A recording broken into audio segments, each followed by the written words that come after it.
ನಮಸ್ಕಾರ ಸ್ನೇಹಿತರೆ, ಇವತ್ತಿನ ವಿಡಿಯೋದಲ್ಲಿ ತುಂಬಾ ಸಿಂಪಲ್ ಆಗಿ ಟೇಸ್ಟಿಯಾಗಿ ಹಳೆಯ ಕಾಲದ ರಾಗಿ ರೊಟ್ಟಿಯನ್ನು ಯಾವ ರೀತಿ ಮಾಡೋದಂತ ತೋರಿಸ್ಕೊಡ್ತಾ ಇದ್ದೀನಿ. ಕೆಮ್ಮೇನಾದರೂ ಇದ್ದಾಗ ಈ ರೀತಿ ರಾಗಿ ರೊಟ್ಟಿ ಮಾಡ್ಕೊಂಡು ತಿಂದು ಕೆಮ್ಮೆಲ್ಲ ಹೊರಟೋಗುತ್ತೆ. ಒಂದ್ಸತಿ ಟ್ರೈ ಮಾಡಿ ನೋಡಿ. ಮೊದಲಿಗೆ ನಾನು ಇಲ್ಲಿ ಒಂದು ಬಟ್ಲನ್ನ ತೊಗೊಂಡಿದ್ದೀನಿ. ಆ ಕಪ್ಪಲ್ಲಿ 2 ಕಪ್ ಆಗೋಷ್ಟು ರಾಗಿ ಹಿಟ್ಟನ್ನು ಸೇರಿಸ್ಕೊತಾ ಇದ್ದೀನಿ. ನಾವು ಮಾಮೂಲಿ ರಾಗಿ ಮುದ್ದೆ ಮಾಡುವಂತಹ ರಾಗಿ ಹಿಟ್ಟನ್ನೇ ಸೇರಿಸ್ಕೊತಾ ಇದ್ದೀನಿ ನಾನಿಲ್ಲಿ.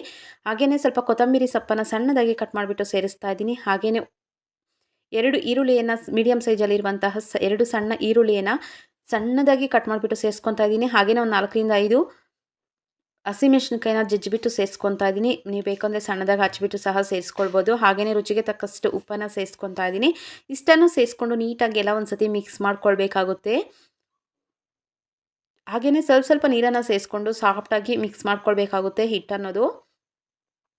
ತಟ್ಕೊಳ್ಳೋಕ್ಕೆ ನಮಗೆ ಮೆತ್ತಗೆ ಇದ್ರೇ ಚೆನ್ನಾಗಿರುತ್ತೆ. ಹೆಂಚುಬೇಳೆ ಕೈಯಲ್ಲಿ ತಟ್ಟುವಾಗ ತೆಳ್ಳಕ್ಕೇ ಮಿಕ್ಸ್ ಮಾಡ್ಕೊಳ್ಬೇಕಾಗುತ್ತೆ. ಹಾಗಂತ ಜಾಸ್ತಿ ನೀರಾಗೂ ಮಿಕ್ಸ್ ಮಾಡ್ಕೊಳ್ಬಾರ್ದು, ಹಾಗಂತ ಜಾಸ್ತಿ ಗಟ್ಟಿಯಾಗೂ ಮಿಕ್ಸ್ ಮಾಡ್ಕೊಳ್ಬಾರ್ದು.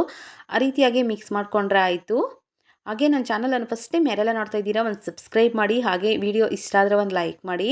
ಈಗ ನೋಡಿ ಮಿಕ್ಸ್ ಮಾಡಿಕೊಂಡು ಸೈಡ್ಗೆ ತೆಗೆದಿಟ್ಕೊತಾ ಇದ್ದೀನಿ. ಜಾಸ್ತಿ ಹೊತ್ತೇನು ನೆನೆಯೋ ಅವಶ್ಯಕತೆ ಇರೋದಿಲ್ಲ, ಪರ್ಮೆಂಟೇಷನ್ ಏನೂ ಇರೋದಿಲ್ಲ, ಹಾಗೆಯೇ ಹಾಕ್ಕೊಳ್ಬೋದು. ಈಗ ಹೆಂಚನ್ನು ಕಾಯಕ್ಕೆ ಇಟ್ಟಿದ್ದೀನಿ. ಒಂದು ಚಮಚ ಎಣ್ಣೆಯನ್ನು ಹಾಕಿಬಿಟ್ಟು ಫುಲ್ ಅಪ್ಲೈ ಮಾಡ್ಕೊಳ್ಬೇಕಾಗುತ್ತೆ.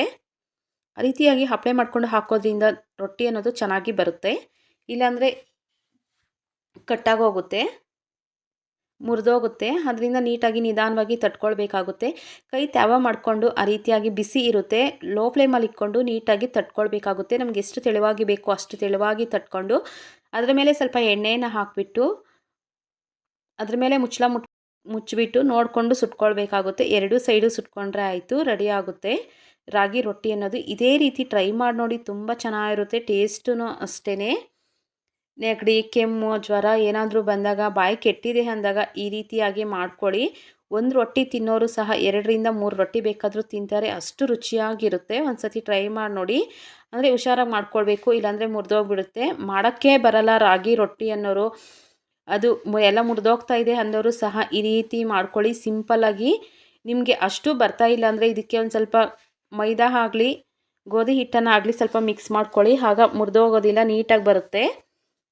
ನಾನು ಬರೀ ರಾಗಿ ಹಿಟ್ಟಲ್ಲಿ ಮಾಡಿರೋದು, ಬರೀ ರಾಗಿ ಹಿಟ್ಟಾದ್ರೂ ಚೆನ್ನಾಗಿರುತ್ತೆ ನೋಡಿ. ರಾಗಿ ರೊಟ್ಟಿ ರೆಡಿ ಆಗಿದೆ. ಇದೇ ರೀತಿ ಟ್ರೈ ಮಾಡಿ ನೋಡಿ, ತುಂಬಾ ಚೆನ್ನಾಗಿರುತ್ತೆ, ಟೇಸ್ಟಿಯಾಗೂ ಸಹ ಇರುತ್ತೆ. ವಿಡಿಯೋ ಇಷ್ಟ ಆದರೆ ನಿಮ್ಮ ಫ್ಯಾಮಿಲಿ ಫ್ರೆಂಡ್ಸ್ಗೆ ಶೇರ್ ಮಾಡಿ. Thank you for the watching.